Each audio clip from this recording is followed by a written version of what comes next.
La novela gótica cuenta en su haber con una extensa nómina de títulos importantísimos para la historia de la literatura universal.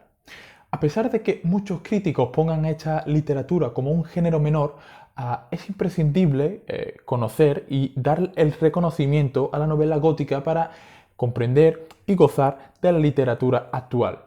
Es por ello que consideramos necesaria recuperar la novela gótica para que no tengo ni idea de para qué tendríamos que recuperar este género y no sé si es importante o no es importante para la literatura actual, pero a mí me gusta un montonazo. Y este debate a mí me parece una tontería supina. Como a mí me gusta la novela gótica, pues voy a hablar de la novela gótica.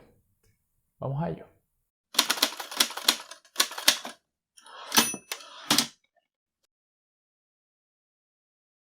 Antes de comenzar con esta explicación, tengo que hacer una pequeña explicación, pequeñita, muy necesaria. En primer lugar, esto se llama reseñados y aquí somos dos. Tengo que, tengo que excusar la no comparecencia de Lucía, pero por cuestiones de la vida no ha podido grabar. Este vídeo lo deberíamos de hacer entre los dos, pero no ha podido ser. Y en los dos últimos también he salido yo solo. Esto se va a acabar ya. Los dos siguientes sale Lucía, sí o sí. Vale, bien, eso está ahí. Por otro lado, hemos superado los 100 suscriptores. Muchas gracias a todos, la verdad, no contábamos con tanta gente en tan poco tiempo y esto tiene mucha relación con lo poquito que os necesito explicar. No solo es una cantidad que no contábamos, sino que lo que nos abruma es la calidad de esos suscriptores. Y no digo mal. Nos consta que nos seguís muchos booktubers que nosotros vemos, admiramos, consumimos, tanto Lucía como yo, y con los que aprendemos mucho. Entonces esto tiene una parte buena y una parte mala. La parte mala, se nos exige un nivel importante que nosotros no teníamos en mente y quizás no lo alcancemos, pero bueno, lo procuraremos. Como digo, se nos exige un nivel para que podamos aportar algo interesante a la comunidad de booktubers. Porque, bueno, manejáis mucho de literatura y de libros, entonces venir aquí a contar lo que ya cuenta todo el mundo no tiene mucho sentido. La parte buena, como yo ya expliqué en el vídeo de presentación, esto nos permite hacer algo un poco distinto. Me explico. Lucía y yo pretendíamos hacer un vídeo sobre Frankenstein y Drácula y presentaros dos ediciones que a nosotros nos gustan mucho, que son las de la colección Alma Clásicos Ilustrados. Seguro que los que nos seguís conocéis estas ediciones y conocéis de sobras estas dos obras. La mayoría las habréis leído seguro. Entonces venir a deciros, mira qué bonita es esta edición, las ilustraciones son muy chulas y tal, es buen precio.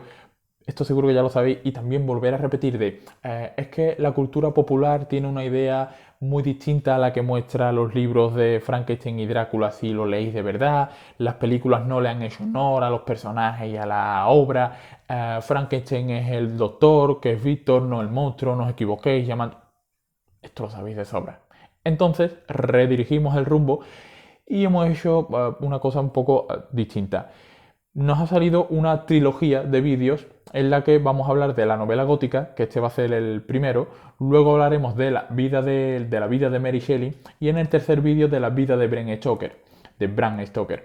En esos dos últimos en relación a sus dos grandes obras. Y así podemos ver algunas cosas un poco quizás distintas, o eso lo vamos a intentar. En este primero, como digo, voy a hablar de la novela gótica con algunos aspectos básicos que sí, quizás para algunos os resulte algo muy trillado.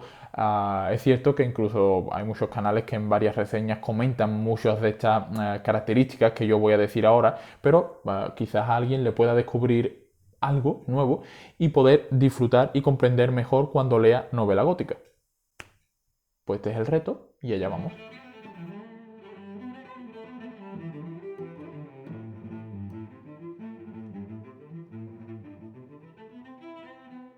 Si tuviésemos que hablar de la novela gótica canónica, habría que enmarcarla cronológicamente entre 1764 y 1815, con la primera obra gótica considerada como El Castillo de Otranto y la última Melmoth el Errabundo. Pero claro, a partir de inicios del siglo XIX, esta fusión entre lo gótico con el romanticismo da un género un tanto distinto, pero con unas características muy parecidas, al punto de que para muchos sigue siendo literatura gótica. Esta división, como todo corte en la historia, como todo segmento en la historia, es artificial, es puesto por el ser humano, obviamente. Lo típico que se dice: uno no se duerme en la Edad Media y se despierta al otro día en la Edad Moderna. A poco que profundices un poco en el género, en la literatura, las fechas son más flexibles, ¿no? Pero el ser humano necesita poner cierto marco a ciertas cosas para no perdernos la magnitud de la historia.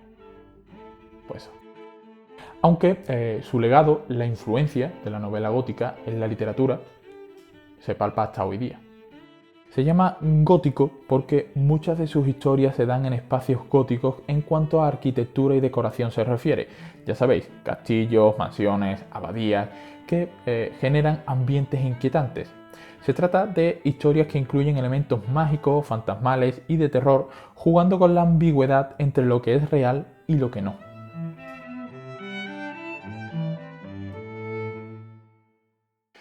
Vamos a ver esas características básicas que os comentaba sobre la novela gótica, y me he basado en un post bastante escueto y certero que tiene la editorial SM.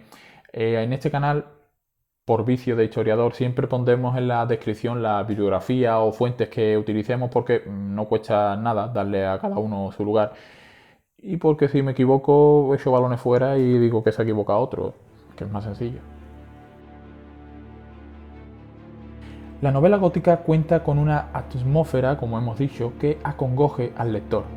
La localización y el ambiente son protagonistas también. Cuando yo te digo el castillo de Drácula, a ti no solo se te viene a la mente una imagen física de el mamotreto del castillo y ya está.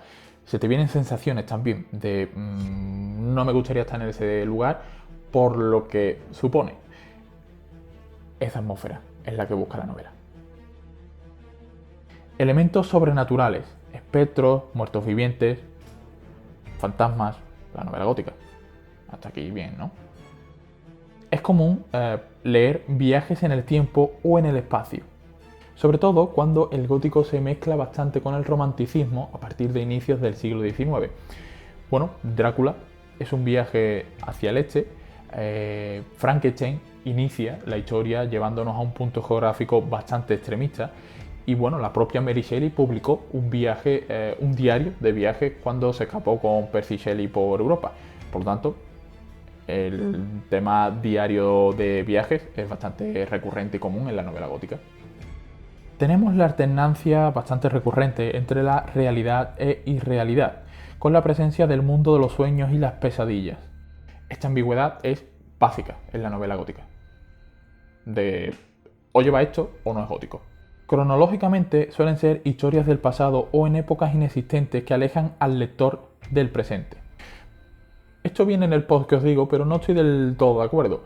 Claro, a nosotros nos resulta en el pasado porque la novela gótica es del pasado, pero hay novela gótica ambientada en el presente de su novela gótica. Pero bueno, puede ser también, vale.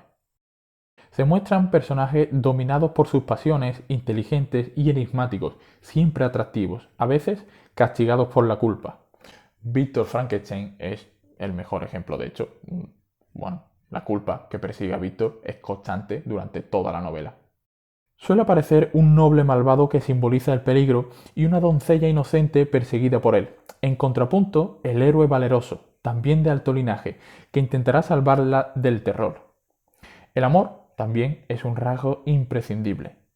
Esto es básicamente Drácula, que es como de las más conocidas de la novela gótica, ¿no? Entonces, esta es la trama de Drácula, básicamente.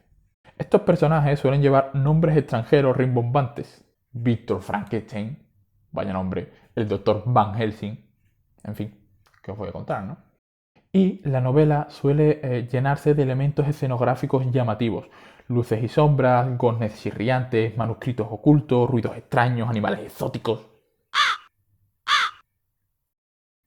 Pero podemos apuntar algunos detalles más, sobre todo en cuanto al argumento. Para ello recomiendo un artículo bastante interesante de Miriam López Santos, insisto, lo dejamos en el enlace, que habla sobre la teoría de la novela gótica. Maravilloso artículo. Nos describe a la novela gótica con un claro fin, y es que, aunque tenga un final feliz, este tipo de literatura siempre describe el terrible poder que ejercen en el mundo las tinieblas. Si nos fijamos en sus argumentos, se trata en el fondo de narrar historias, no de recrearse en la psicología de los personajes, que son más bien tipos al servicio de los acontecimientos más que auténticos creadores de la trama.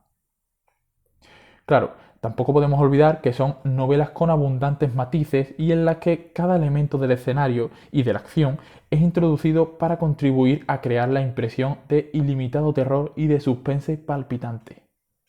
Como antepasado directo de la novela policíaca, la literatura gótica se construye a partir de una sucesión de enigmas a los que los protagonistas están obligados a enfrentarse. Hay un misterio y personajes ligados a ese misterio por alguna razón, sepan ellos o no sepan esa razón. Y a partir de ahí se da una tensión entre el día y la noche. Durante el día permanece el misterio y durante la noche se dan episodios que van dando detalles de ese misterio que está oculto. Este esquema se puede ver en novelas extensas, pero también en relatos cortos que pertenezcan a la literatura gótica. Por ejemplo, yo anoche leí El rostro en el espejo de Mary Elizabeth Braddon y se da este esquema, pero en versión reducida. Y Drácula es el ejemplo perfecto, al punto de que el conde duerme de día y vive de noche. El relato dura lo que dure el misterio. Cuando la realidad o la explicación se impone, el relato se acaba.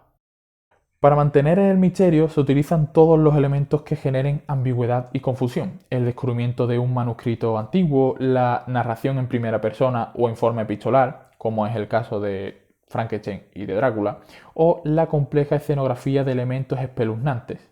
Y, sobre todo, para mantener el misterio y la tensión, la novela gótica utiliza la superposición de relatos, la búsqueda del exceso.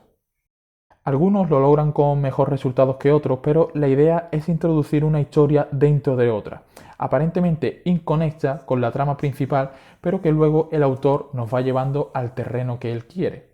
El mejor ejemplo de esto es El monje, de Matthew Lewis, que nos cuenta dos historias en paralelo y a esas dos historias le va añadiendo una y otra vez relatos y relatos y relatos. Recuerdo la de la mujer fantasma sangrienta, no recuerdo cómo era exactamente el nombre, pero era un pasaje bastante interesante. De hecho, El monje lo lleva a un punto tan alto que es una novela que no te permite leerla muy dispersa en el tiempo, muy separada en el tiempo. Es decir, es una novela que necesita cierta tensión de lectura diaria porque si no te pierdes en la trama dada la cantidad de relatos y superposición de relatos que tiene dentro. En cuanto a los personajes, el villano es el auténtico protagonista y esta es una de las mayores atracciones que tiene este tipo de literatura hacia mi persona. Es algo que me he ido dando cuenta con el tiempo. A mí desde chico siempre me ha resultado bastante más interesante el malo de la historia que el bueno. He sido así de rarito, no sé por qué. Pero en mi mente hacer el bien era lo normal. Me resultaba más llamativo comprender por qué el malo hacía eso. Bueno, yo veía al Inspector Gadget y a mí me resultaba bastante interesante y quería saber más sobre el malo que aparecía en las manos con el gato acariciándolo al lado y ya está, y no se sabía nada más. Ese hombre hacía el mal así porque sí y me resultaba bastante más. Quería saber más de él que del Inspector Gadget, que es un personaje bobalicón que le sale las cosas así porque sí, por suerte o por lo que sea, ¿no? Porque le ayuda a otro. Pero ese malo, ¿qué pasa con ese tío? Y bueno, pues las historias yo pienso que son mejores cuanto más complejos son los villanos que aparecen en ellas. A mí, por ejemplo, siempre me ha flipado Batman y me ha flipado Batman porque está el Joker. El Joker es un personaje al que le han dado esa complejidad y le han intentado buscar un por qué es así de malo, por qué se comporta así, al punto de que, es protagonista de cómics y de novelas gráficas como La broma asesina, tan sonada y tan buena, o la película última que le han hecho que ha causado tanto revuelo, Y no es casualidad, porque Batman tiene mucho de gótico. De hecho, vive en Gotham, o ciudad gótica, para nuestros compañeros latinoamericanos. Y la atmósfera, el ambiente de la ciudad forma parte de la trama, es protagonista, personaje también de la trama. Por cierto, la editorial ECC, que es la encargada de publicar los cómics de Batman en España, ha reeditado por fin Gotham a luz de gas, que es una historieta de Batman con un ambiente victoriano. Yo no digo nada, pero Lucía, se acerca la Navidad, guiño guiño, codo codo. En los últimos años el cine ha creado personajes híbridos entre el bueno y el malo que han gozado de mucho éxito. El antihéroe, como Deadpool, los cafres que forman el grupo de Guardianes de la Galaxia o Jack Sparrow. Se trata de romper el maniqueísmo y bueno, esta complejidad fue explotada por la novela gótica, que muestran bueno, personajes villanos más complejos que, por ejemplo, yo qué sé, Sauron, que es el mal, porque sí, en El Señor de los Anillos el bien blanco, el mal negro está muy bien diferenciado y punto. No, la novela gótica intenta darle cierta complejidad a eso. Y Mary Shelley lo lleva a puntos muy altos, porque, bueno, somos capaces de sentir incluso lástima por la criatura, rabia por Víctor Frankenstein o comprender el dolor de ambos. No está tan claro quién es el bueno y quién el malo. Esta complejidad, mucho más cercana a la realidad histórica del ser humano, enriquece el relato.